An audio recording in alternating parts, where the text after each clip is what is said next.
So in today's video, I'm going to be previewing Bradford City versus Sutton United. Then in the second part of today's video, I'm going to be bringing you guys my Game Week 40 League 2 score predictions. If you do go on to enjoy today's video, please make sure to drop a like on there for me. If you could try and hit 60 likes on today's video, that'd be massively appreciated. Subscribe if you're new as well. We are now on the road to 7,000 subscribers, so please make sure you are subscribed if you haven't already with that post notification bell on. It's free to do so and it does massively help out. Let me know your score predictions for this game down in the comment section down below, and also let me know what would your starting 11 be for this match. With us only playing a couple of days ago away at Crawley, we really need to be picking up 3 points in this one. Our automatic promotion hopes, we would easily be in the top 3 this season if we had another striker who could score goals, or just a midfielder who was on 8 or 9, because there's so many nil-nils that we've had this season where we need someone other than Andy Cook to pop up with a goal. When Andy Cook has an off day, like what he did in the last one against Crawley, we need somebody else to step up and take that responsibility, and we've rarely seen that so far this season. That is going to be a big factor as to why we potentially might not make it into that top 3. But make sure to drop a like on today's video, subscribe if you're new as well. Let's get into it. So if we start out then with the current Sky Bet League 2 table, my team Bradford City, we currently sit 6th in the table. After 39 matches, we've got 17 wins, 14 draws, 8 defeats, 48 goals scored, 34 goals conceded, which leaves us on a positive 14 goal difference and 65 points. Our last couple of games then have been a draw, a win, a draw, a draw, and a draw. Them last couple of games then being a 0-0 draw away at Crawley Town, a 3-2 win at home to Grimsby Town, a 0-0 draw at home to Carlisle United, a 2-2 draw at home to Hartlepool United, and then also a 1-1 draw away at Newport County. If we compare that then to Sutton United, they're not on a great run of form at this moment in time. Currently sit 10th in the table. After 40 matches, they've got 15 wins, 12 draws, 13 defeats, 41 goals scored, 42 goals conceded, which leaves them on a -1 goal difference and 57 points. The last couple of games then have been a loss, a draw, a draw, a loss, and a draw. They currently find themselves, I think that's 7 points outside of the playoffs, and 7th and 6th both have a game in hand on Sutton, so I can't really see them getting into the playoff spots at the end of this season. I think the only teams really challenging now for a playoff spot are Salford's onwards. Sutton's last couple of games though have been a 1-0 defeat at home to Stockport County, a 1-1 draw away at Walsall, a 0-0 draw away at Mansfield, a 1-0 defeat at home to Grimsby, and a 0-0 draw away at Barrow. Their last away win came on the 25th of February where they beat Newport County 2-0 away from home. Now let's get into the team that I would go with if I was Mark Hughes. So I would then line up in a 4-2-3-1 formation. We tried to start with the diamond against Crawley and it wasn't really working. We went to a 4-2-3-1, but then we were playing square pegs in round holes. We had Matt Derbyshire on the left wing and it just didn't really work. But I'd like to see us go back to a 4-2-3-1 from the start in this one. In goal for me, I would go with Harry Lewis. Didn't really have much to do against Crawley Town. Made one save towards the end of the game in the second half, which was something of note. But apart from that, didn't really have too much to do and he's obviously been brilliant so far this season. So I'd stick with him in net. Into the back four then, a few changes for me. One obviously enforced, but right back I would go with Brad Halliday. I thought he was quite poor against Crawley, to be honest with you. There were a couple of times in that first half, and especially in that second half, where Brad Halliday was getting absolutely skinned by former Bradford City player Aramid Ayote. Offensively, Halliday had a pretty poor game. Some of his crosses were constantly overhit or not finding a Bradford City player, but we all know how good Halliday has been so far this season, and for me personally, he's got to keep his place in the back four. First centre back then, I would go with Sam Stubbs. I thought he was my personal man of the match against Crawley. We didn't really have too many players play particularly well. He was maybe a 6 or a 7 out of 10, but did well defensively. He's just pretty solid overall. He's been a brilliant signing since coming in January, and I don't really have too much to say because he has been, he's just really solid at this level. Partnering him, I would go with Kieran Kelly. Obviously, Matty Platt is going to be suspended because it's his second red card. I don't know if it's 1 game or 2 games. I'm not really too sure how long Platt is suspended for, and there's a lot of rumours right now that Romney Critchlow is going to be out for the season, which is a big loss for us. Obviously, he was not involved in the squad against Crawley. Someone went down to the training on Thursday and said they saw him on the treatment room.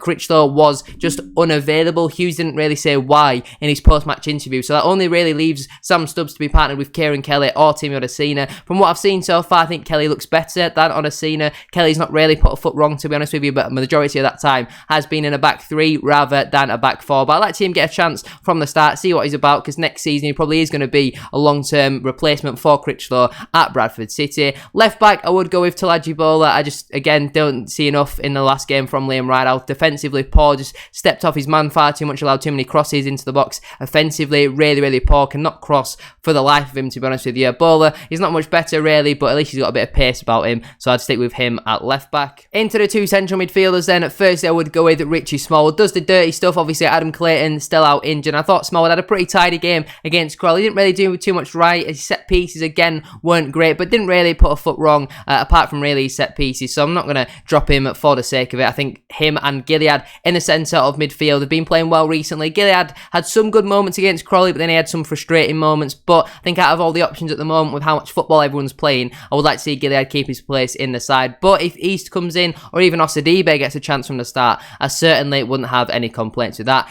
Into my front three then, behind the striker, there's certainly going to be some interesting picks in here. On the right wing, I would go with Harry Chapman. We've seen him a lot this season playing as an attacking midfielder, a few games on the left, and he's not really affected it. But in pre-season, I remember against Derby, he was playing on the right wing, and he looked really good. And I think when he's playing out on the left-hand side, it's really readable what Chapman is going to do. But if he's playing on the right, he can get to the byline, get some balls into the box, and Andy Cook feeds off crosses into the box. Headers inside the 6 to 12 yard area in the penalty box. That man is going to score goals for fun. So Chapman, for me, gets a start on that right-hand side. In the number 10 position, I have gone with Matt Derbyshire. Now, I don't think he was great against Crawley, but Jamie Walker has been so poor over the last couple of matches. He has to be dropped for this one. I don't know whether it's fatigue or what the issue is, but Walker, for the majority of this season, hasn't really lived up to the expectations from what we saw of him last season. Now, some people might not like me saying that, but for me personally, if you give him the rest in this one and then get him back in potentially for the next game, which I think is away at Rochdale, I think Derbyshire, with the impact he had on the last home game, I think he should get another opportunity in this one.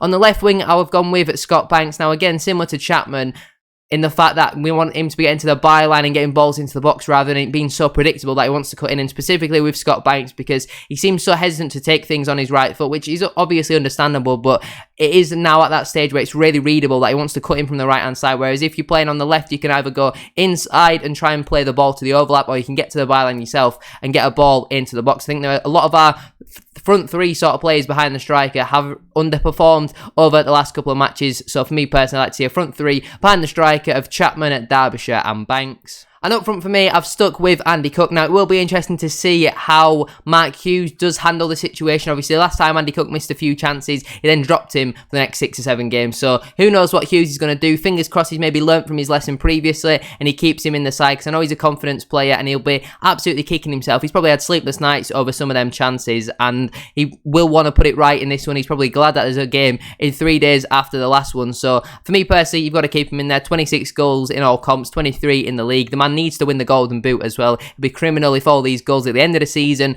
don't mean anything, but for me personally, I like to see Andy Cook keep his place in the side. On the bench then for me, that'll leave Colin Doyle, Timmy Odesina, Ryan East, Emmanuel Osadibe, Dion Pereira, Jamie Walker, Verdane Oliver. That does mean though the players who would miss out would be Heath Richardson, Luke Hendry, Oscar Threlkeld, Matty Platt, Romany Critchlow, Liam Rideout, Adam Clayton, Thierry Nevers, who might be back available for selection for the next match, Aboisa and Dara Costello. Now let's get into my game week 40 League 2 score predictions. Starting out then with AFC Wimbledon versus Salford City, I'm going to go with a 2-0 away win for Salford. Barrow AFC versus Crawley Town, I'm going to back Barrow for a 2-1 home win. Bradford City versus Sutton United, I'm going to back the boys to get back to winning ways in this one with a scrappy 1-0 home win. Colchester United versus Crewe Alexandra, I'm going to go with a 1-1 draw. Doncaster Rovers versus Grimsby Town, I'm going to go with a 2-0 away win for the Mariners. Hartlepool United versus Stevenage FC, I'm going to go the shock 2-1 home win for Hartlepool. Leyton Orient versus Harrogate Town, this is definitely the definition of a banana skin. I think Harrogate are going to nick this one with a 1-0 away win. Orient will have 30 shots, Harrogate will have 2, and Harrogate will come away with a scrappy 1-0 win.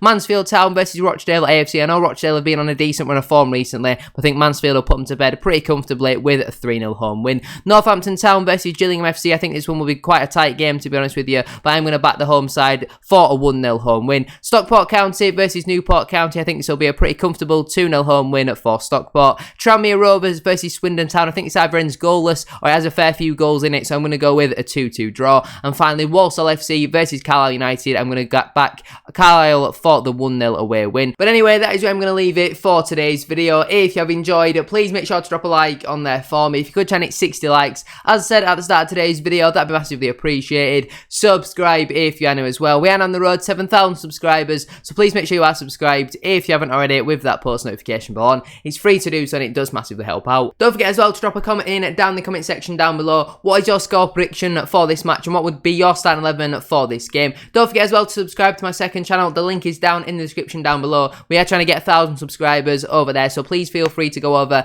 and subscribe. It's free and it does massively help out. Thank you very much for watching today's video. Have a great rest of your day and I'll see you all tomorrow for the match day vlog. Peace.